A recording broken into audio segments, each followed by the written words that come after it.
आज Doubtnut app download करें। Doubtnut पर अपने सभी गणित, रसायन विज्ञान, भौतिक विज्ञान और जीव विज्ञान के डाउट्स का करो सफाया। बस प्रश्न की फोटो खींचो, एक ही प्रश्न को क्रॉप करो और तुरंत वीडियो सोल्यूशन पाओ। अभी डाउनलोड करें। हेलो दोस्तों, तो यहाँ पे हमारा प्रश्न दिया हुआ है कि माना ए एक इकाई सदिश है जो आई वेक्टर माइनस मतलब आई कैप माइनस जे कैप प्लस 2k कैप और 2i कैप माइनस जे कैप प्लस k कैप के साथ इस प्रकार समतलीय है कि vector A I cap minus 2j cap plus k cap के लंबवत है यदि वेक्टर ए का आई कैप माइनस जे कैप प्लस 2k कैप के अनुदिश प्रक्षेप लैम्डा है तो 1/λ² का मान बराबर होगा। ठीक है, तो हम वेक्टर ए मान लेते हैं। तो यहाँ पे हम लिखेंगे कि माना माना वेक्टर ए बराबर एक्स आई कैप प्लस वाई जे कैप प्लस जेड के कैप, ये हमने वेक्टर ए को मान लिया है।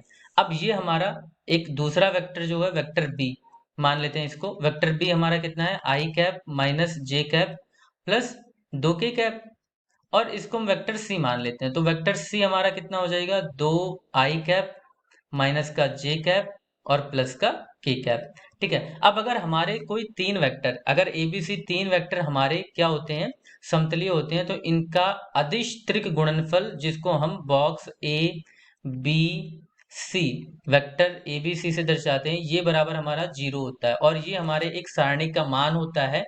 ठीक है, जो इनके द्वारा बना होता है। तो अब अगर इनका हम एक सारणिक बनाएं, ठीक है, तो सारणी कैसे बन जाएगी इनकी, तो एक की जगह देखो, अब यहाँ पे आई के गुणांक को एक पंक्ति क्या करेंगे, एक कॉलम में, जे के गुणांक को एक कॉलम में और के गुणांक को एक कॉलम में। तो ये हो जाएगा हमारा एक्स 1 2, इधर क्या आ जाएगा वाई -1 और -1, और इधर कितना आ जाएगा हमारा जेड, ये जेड और ये 2 और ये 1, ये बराबर हमारा कितना होना चाहिए, 0।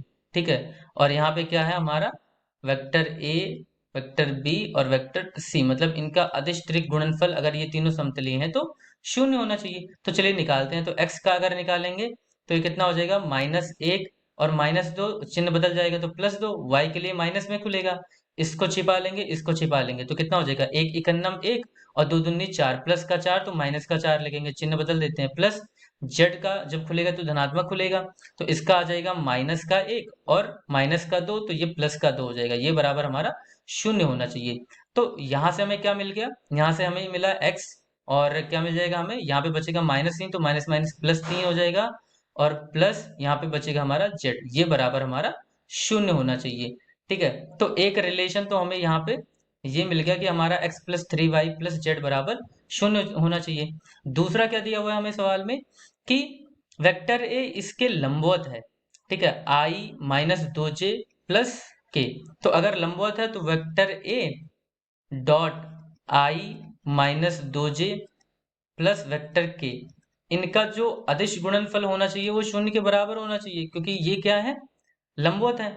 वेक्टर ए हमने मान रखा है क्या, एक्स आई कैप प्लस वाई जे कैप प्लस जेड के कैप। ठीक है, तो वेक्टर ए का मान रख दिया और इसका डॉट प्रोडक्ट करना है, अदिश गुणनफल आई कैप -2j कैप प्लस के कैप। अदिश गुणनफल में आई का गुणा आई से, जे का गुणा जे से, के का गुणा के से करते हैं। तो यहाँ से कितना मिलेगा हमें, एक्स प्लस प्लस नहीं बल्कि यहाँ पे हमारा माइनस आएगा, तो -2y और प्लस जेड बराबर 0। तो ये हमें दूसरा एक और रिजल्ट मिल गया, दूसरा परिणाम मिल गया कि x -2y + z बराबर 0। अब एक और चीज दिया है कि a हमारा एक इकाई सदिश है। अगर a इकाई सदिश है तो मॉड a बराबर हमें कितना मिलेगा, मॉड वेक्टर a बराबर हमें 1 मिलना चाहिए। मॉड किसी वेक्टर का कैसे निकालते हैं, तो ये √i के गुणांक का स्क्वायर मतलब x², j के गुणांक का स्क्वायर मतलब y² और k के गुणांक का स्क्वायर मतलब z का स्क्वायर बराबर कितना, 1। तो यहां से हम कह सकते हैं कि हमारा x² + y² प्लस z² बराबर कितना आ जाएगा, 1 आ जाएगा। अब देखो, इसको अगर हम समीकरण 1 नाम दे दें और इसको अगर हम समीकरण 2 नाम दे दें, तो यहाँ से x + z बराबर 2y लिख सकते हैं, और x + z का मान अगर यहाँ पे हम रख दें इस समीकरण में, यहाँ से देखो कि x + z बराबर हम 2y लिख सकते हैं, और इसी 2y का मान अगर हम इस समीकरण में रख दें तो यहाँ से कितना आ जाएगा, 2y + 3y बराबर 0 आ जाएगा। तो यहाँ से हमें y का मान कितना मिल जाएगा, 0। अब अगर हमें यहाँ से y का मान 0 मिल गया है, ठीक है, यहाँ से y का मान 0 मिल गया है, तो यहाँ से हम कह सकते हैं कि x + z बराबर 0 आएगा। और x प्लस जेड शून्य आएगा, इसका मतलब x बराबर हमारा माइनस जेड के बराबर आएगा। ठीक है, तो x हमारा माइनस जेड के बराबर और y बराबर शून्य, चलिए मान रख देते हैं। तो x की जगह यहाँ पे एक्स स्क्वायर, y की जगह पे 0 और z की जगह पे माइनस एक्स रख सकते हैं, तो माइनस एक्स का स्क्वायर बराबर 1। तो यहाँ से हमें क्या मिल जाएगा, 2x स्क्वायर बराबर 1। तो यहाँ से x बराबर हमारा कितना आ जाएगा, प्लस माइनस 1/√2। ठीक है, तो अगर x का मान इतना है, x का मान हमें प्लस माइनस 1/√2, y बराबर 0, तो z बराबर हमारा कितना आ जाएगा, माइनस प्लस। ठीक है, यह आ जाएगा हमारा माइनस प्लस 1/√2। ठीक है, तो अब हमारा वेक्टर ए क्या था, वेक्टर ए हमने माना था एक्स आई कैप, अब वाई हमारा शून्य हो चुका है, तो 0 जे कैप प्लस जेड का के कैप।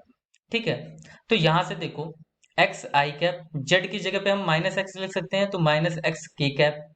यहां से एक्स अगर हम उभयनिष्ठ ले लें तो आई कैप माइनस के कैप आ जाएगा। ठीक है, अब x का मान हमें पता है प्लस माइनस √2, तो यहाँ से दो वेक्टर ए बनने, एक वेक्टर ए आ जाएगा हमारा माइनस आई कैप माइनस के कैप, और एक वेक्टर आ जाएगा हमारा वेक्टर ए बराबर आई कैप माइनस के कैप। ठीक है, तो ये दो वेक्टर ए आ गए हमारे। ठीक है, अब बोला गया था कि वेक्टर ए का इसके अनुदिश प्रक्षेप लेमडा है, तो 1/λ² का मान निकालो। ठीक है दोस्तों, यहाँ पे हमारा एक और भी आएगा, यहाँ पे √2 भी आएगा नीचे।